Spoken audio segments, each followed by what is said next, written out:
Hi, I'm Jeff, and this is my friend Mike, but you probably know us as the Interview Guys. We're just about to jump on a plane to start our sold-out job interview world tour, but first, we had to respond to some of our students. Now everybody was asking us to do another video about interview questions, so we decided to take a poll of all our students to find out which three they wanted us to cover.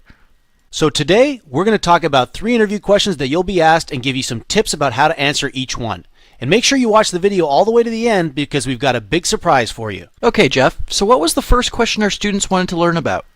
One of the overwhelming favorites was the question, what are your salary requirements? It seems everybody is scared about being asked this question.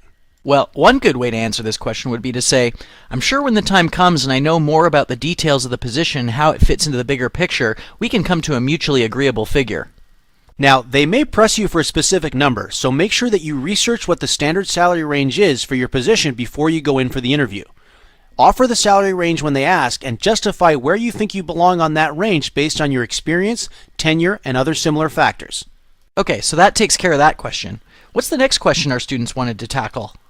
The next question on our list is, are you a team player or do you prefer to work alone?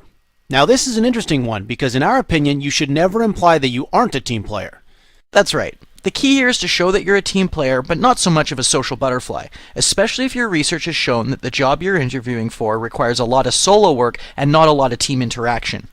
In this case, show that you do some of your best work when you are left to concentrate and work on your own, but that when the situation asks for interaction with team members, you are equally effective.